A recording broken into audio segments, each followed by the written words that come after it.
you can imagine at some point a marketer would just be able to say, oh, what if I move 10% of my Facebook budget into TikTok? Like, what will happen? That's really not available to them right now because the models to analyze that kind of thing don't lend themselves to AI. I just think it's a massive opportunity, and it's a universal problem.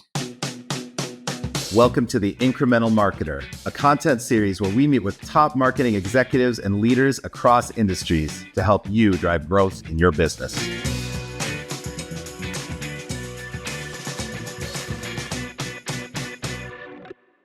Hi, everyone. Welcome to the Incremental Marketer. Today's guest is a pioneer in digital marketing and media. Mike Kelly is the co-founder of Kelly Newman Advisors, where he helps high-growth companies scale up through strategy and operations.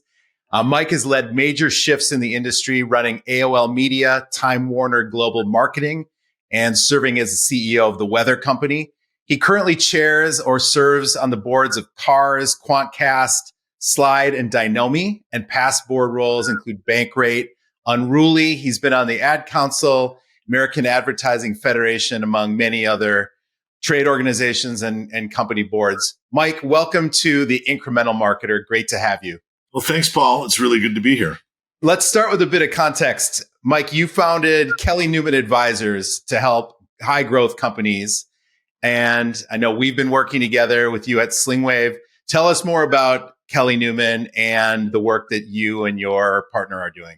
Sure. Yeah. My partner is Tom Newman. You know, we cleverly named the company Kelly Newman after our last names. Didn't take long. And Tom and I both were operating executives. We worked together at AOL. At AOL, we did a lot of M&A. We bought about 12 companies, put them together.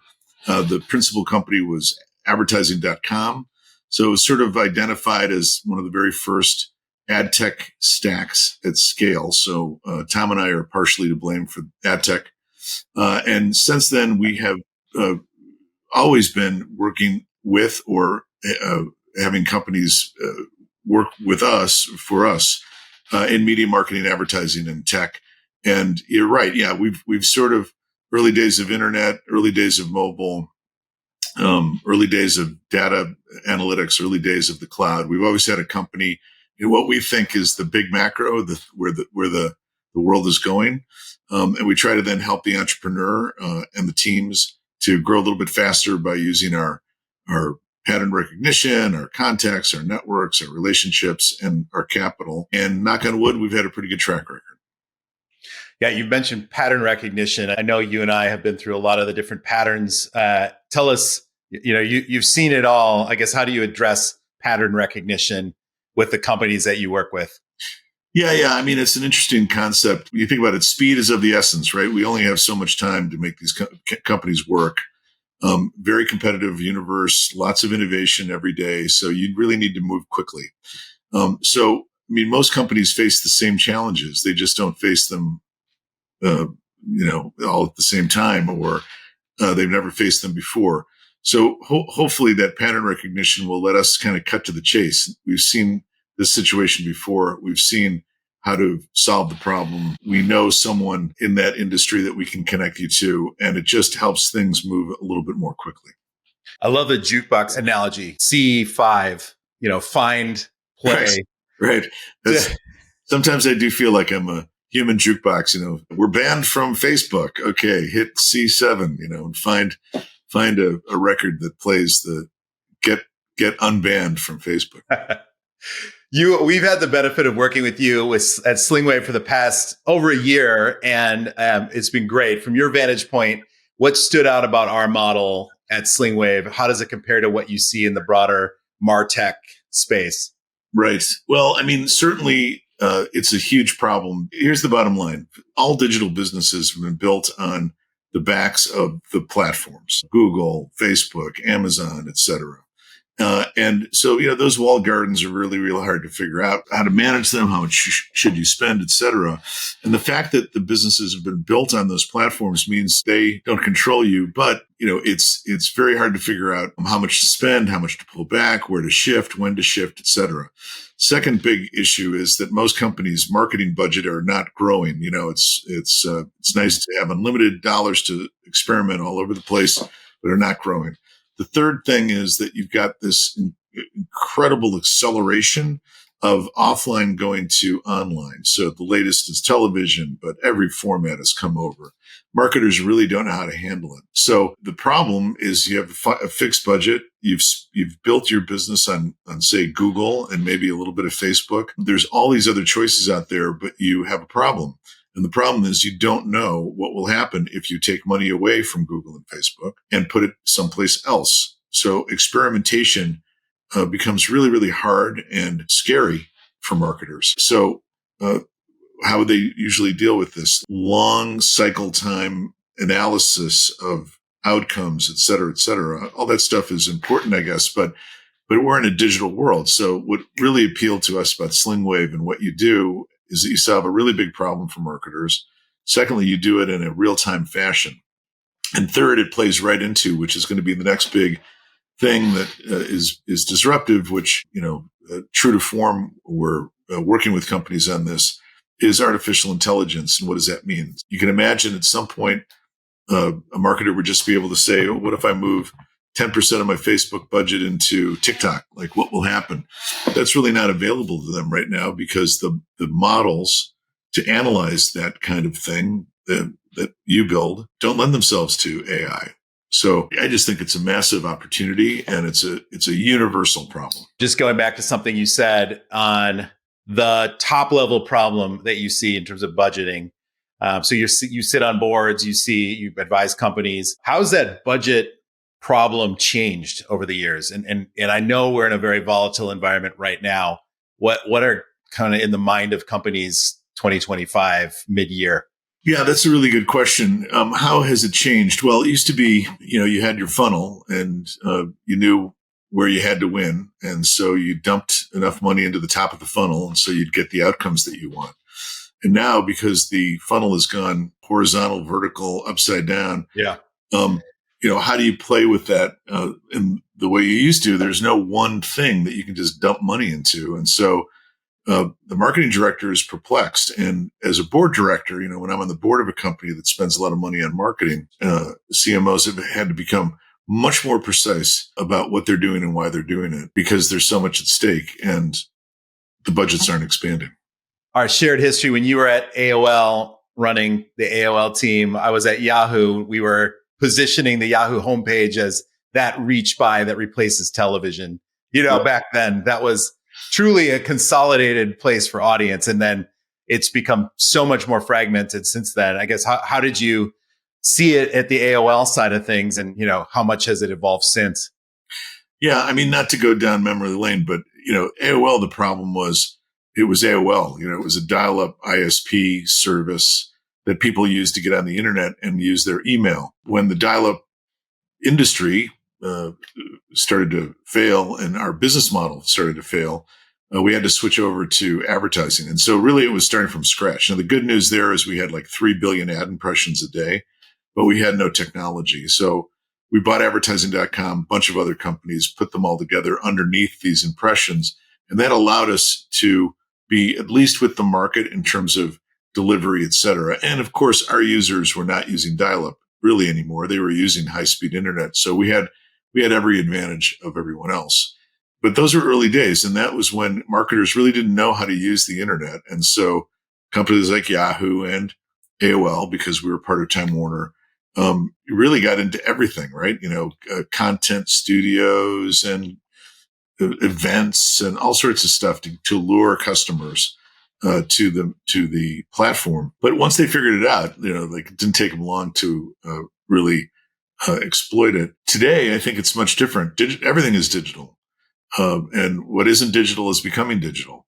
So some of the same problems still exist with things like taking television ads and putting them online, et cetera. There's all the kind of technology that has to be developed to make that easy, but it's happening. So once everything is digital, I think the game changes and the marketer isn't kind of wringing their hands over TV versus this versus that. It's all digital. And so it's going to go where the consumer wants it.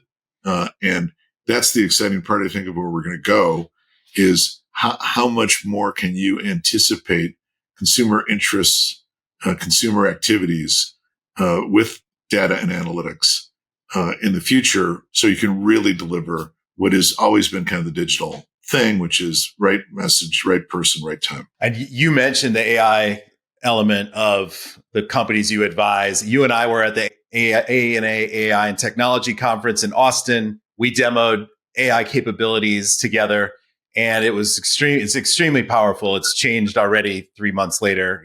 We're demoing something that's 30% more powerful.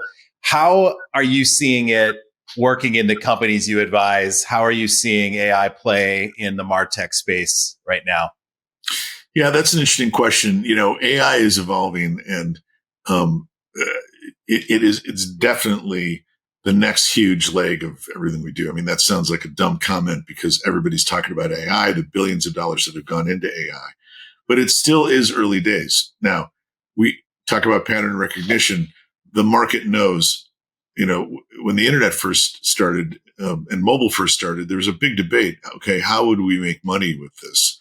And then it dawned on everybody it's going to be advertising. Advertising and marketing spends $1 trillion global spend, and most platforms are making tons of money with advertising. So AI will be advertising. Uh, Advertising revenue will fuel AI. Some of the big platforms that's getting $10, $15, $20 a month from millions of consumers will say, let's make it free and put ads in there. That will happen. I don't know when it's going to happen, but it's happening probably right now. So, Yeah. so if I'm a marketer, I know this is coming. I've seen it before, but what do I do about it? And really, these early days, it's about experimentation. It's about just diving in and trying stuff. But there's always two sides to every coin. And one is the threat of AI, and the other is then the opportunity of AI. The threat of AI is really around the business model. People have been using SEO, SEM, et cetera, for so long. This is how they know to get traffic to their websites or to get customers into their pipeline. That's changing radically, and not 100% sure where it's going to go. If that's not your business model, number one, thank God. Number two, Right. You have an opportunity, right, to help with that. And certainly Slingwave has a huge opportunity. If 90% of your traffic came from search and it's going to be 40%, okay, what are you going to do? You have to know where to go to get more traffic or get more customers. It seems to me that data and analytics are going to become even more important. Couldn't agree more. Yeah, that SEO challenge is dropping on many marketers' plates right now is happening. In every discussion we are in, and how do I find the landscape as it changes? You need to be able to react quickly. I know we were at the Terry Kawaja Luma DMS conference as well, and the Lumascape's always is a fun, kind of check in on where we're at. More confusing than ever in a way, more opportunity than ever. What trends do you see based on that conference and any other M&A activity or major trends you're seeing in market? Wow. I mean, we could do a whole podcast just on that. I do think that, in the early days of the pandemic, there was just a ton of funding for companies in this space. So there are a lot of companies out there now. And that's true, kind of been true of every phase of the evolution of kind of the new digital marketing world. But it seems quite extreme now. So there's going to be consolidation for sure. And companies, need scale in order to be successful. So there's going to be consolidation. So everybody thought it'd be 2025, but I think you're going to see in 2026 a lot of consolidation. You're seeing it kind of with the big guys, and usually that's how it happens. The big guys move first, Paramount, Skydance, et cetera, et cetera. You're going to see other large things happen. You're seeing some break apart, et cetera. But that's the top of the food chain in the media world. As it gets down to earlier stage companies, there's got to be consolidation because you need scale. And the easiest way to get scale is by partnering with your competitor or buying a feature that you don't have, et cetera. Yeah, it's interesting. And you mentioned back in the ad.com days. So there was this 2007 era where we did at Yahoo the Right Media deal, Blue Lithium, all these acquisitions. You were acquiring ad.com at the time. There's this flourish of activity, and then the market takes time to digest it. And then you see the same playbook come back decades later. How different is it today in terms of, the types of companies that you're seeing getting acquired and I guess speed to market for those companies? Right. Well, there's always kind of a leader of the parade, and usually the rest of the market scratches their head just a little bit.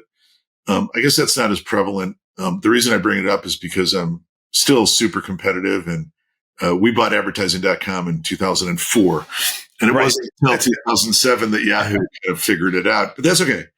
They finally did figure it out. That's fair. So they're always the first movers, the people that are going to spot it, be able to put it out there. That used to be, News Corp. News Corp was always first to market. They've changed quite a bit. You saw it with Google, Facebook, et cetera, buying everything that moved. You're going to see it with other companies. I think ad tech companies, a lot of the ad tech companies went public in the early 2020s, and they will start consolidating because they need to grow. So it's going to be an interesting world, and data is super important. Where do you aggregate that? How do you, if you have a better way to look at data, then you're going to be an aggregator of other people's data for sure. Mike, you work with scaled brands, and you had a career working with scaled brands in the companies you advise, as well as at your time in the major media companies. And you also work with emerging tech companies like Slingwave and your portfolio at Kelly Newman. What do you think large enterprises can learn from these startup style agility scale ups that you work with? And especially around marketing and organizationally and otherwise. Yeah, I mean, that's a good question. It's been my experience that if you're going to grow through acquisition, there's two things you need to do. One, you need to find the right companies that are going to be catalysts for change at your own company. So they're going to bring new skills, new attitudes, new technology, new ways of doing business. And that can radically change the culture. I will say that was true at AOL. When we bought advertising.com, we had a great integration plan. And that ad.com changed AOL more than AOL changed ad.com. Previous acquisitions that AOL had done was the other way around. And, that's kind of a value destroying technique. So that's kind of number one, is make sure you've identified the right company and that's going to fit that their culture will improve your culture. And the second thing is then to have an integration plan, because most companies don't.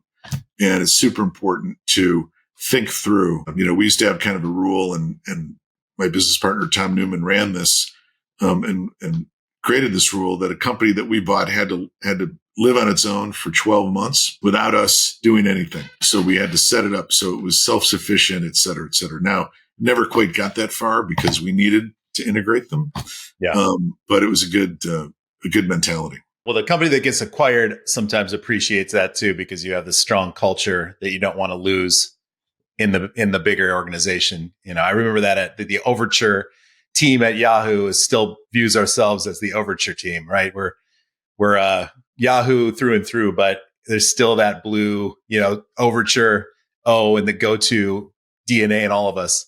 Yeah, that's why it's so important to get the company right, because if that's your attitude, that you're going to have a plan for them, you're going to let their culture live, you're going to let their culture positively impact your culture, well, then you have to make sure that company knows what they're doing.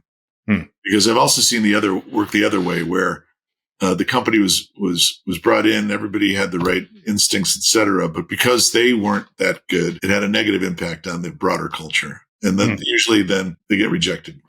Yeah, understood. Yeah. Mike, we're here at 2025 summer, almost in the second half of the year. And what are the trends you're seeing right now? And I think the top of mind for you and your companies that you advise. Sure. Yeah. I think kind of on a day-to-day basis, it's finding the right tools, putting those tools together, getting rid of the old tools. I mean, a CMO is only in their job for a finite period of time, 3, 4, 5 years, maybe. So if you're going to make a difference, you have to get after it. And right now, what I'm seeing a lot of CMOs do is trying to simplify their marketing stack in particular to get closer to the customer. The second thing is AI. This is with every big technological and kind of societal change, there's unintended consequences. There's the good and the bad. The good of AI obviously is, oh my God, it's revolutionary. It's going to change everything, et cetera. The bad of AI is that it's going to auger through a few things that are really important and nobody can be able to do anything about it. And the first thing it seems to be affecting big time is traditional search engine marketing, search engine optimization. A lot of publishers just getting crushed right now. So that's got to work itself out. I know it's the incremental marketer, and so we want to make sure we have your thoughts on advice for CMOs in this environment and marketing leaders. So I think a lot of the marketing leaders we talk to together, and I know you do independently, are trying to modernize their approach. Some feel stuck. Some feel that they're burdened by legacy. What advice do you give to CMOs and marketing leaders in this current environment? Yeah, that's a really good question. There's a few things. Number one, all this stuff is less than 20 years old, or about 20 years old. So nothing is carved in stone. Everything is new and is malleable. The second thing is, because there are so many options, you get option shock. You don't know which way to go. So, of course, it's a little bit of a commercial for Slingwave, because Slingwaves will help you to figure that out. The other thing is that you overbuild over time. You start to bring too many players in. And so I think there's a lot of issues with not having things streamlined and working properly. And then the third piece is, my God, this is like the best of times. It's the worst of times. Think about it. Every day, every week, every month, there's something new that's catching the attention of the consumer. And one thing I've learned throughout, no matter what I was doing, whether it was ad tech or consumer magazines or whatever, it's the number one most important thing is, where are the customers going? Where are the consumers going? What are they consuming? How are they consuming it? And you're not going to stop that. When you look at the cable industry, the mighty cable industry is eroding like crazy, because why? People like streaming better. So they're moving to streaming. So you're not going to stop that. So I think the biggest thing CMOs need to do today is recognize, where are the consumer going? How is it going to affect my business? How do I get in front of it just a little bit to become relevant to that consumer experience or that customer experience? And how can people get in touch with you, Kelly Newman Advisors, if they're in a startup, scale up, or an acquirer who wants to be able to think about how they change their organization? Sure. Just send me an email, mike@kellynewmanadvisors.com. Thank you, everyone, for joining us on the Incremental Marketer. Mike, it was great to have you. Thank you for joining. Thank you, Paul. It was great. Fantastic. If you enjoyed this conversation, don't forget to subscribe, like, and share the podcast for more conversations with the minds shaping the future of marketing and innovation. Until next time.